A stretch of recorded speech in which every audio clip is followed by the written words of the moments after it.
One Wild Christmas by Nicholas Oldland.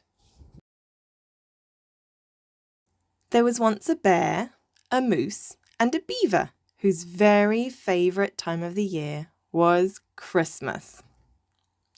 On their first Christmas Eve together, the three friends were busy preparing food, hanging their stockings, putting up lights, and wrapping presents.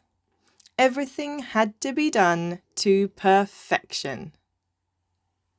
But when they turned their attention to trimming the Christmas tree, they suddenly realized they had forgotten the most important decoration of all. "I thought you were getting the tree." Quickly, the moose and the beaver rushed out into the forest. The bear followed close behind. First, they came across a maple tree. Too small.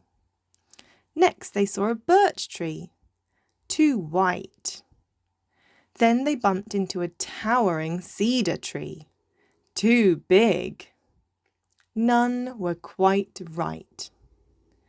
Finally, they found a pine tree. It was sweet-smelling, had long, soft needles, and was just the right size. Now that's a beautiful tree. But to the bear's horror, the beaver went to chop down the tree. The bear loved all living things, especially trees, and this was the most beautiful tree he had ever seen. The three friends had a big problem. There was no way the bear would let the beaver and the moose harm this tree. And the beaver and the moose were not about to let the bear get in the way of their perfect Christmas tree. Charge! It was a short argument. The moose and the beaver were no match for the bear's strength. The bear was happy the tree was safe, but he worried that his love of trees might ruin their Christmas.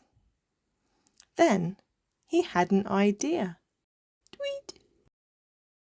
The bear grabbed his sled and raced home.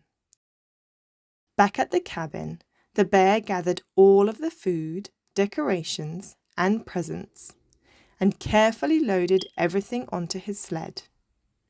The bear's journey back proved a little more difficult. The moose and the beaver were relieved to see their friend, and as soon as they saw the sled loaded with presents, food, and Christmas decorations, they knew exactly what the bear had in mind. Together, the friends set up a table with all the food, arranged their stockings, hung the ornaments, and placed the presents under the tree. When they were all done, they had a snowball fight. At last, the bear, the moose, and the beaver were ready to celebrate. Not only did they agree that this tree was perfect, it was also the perfect Christmas.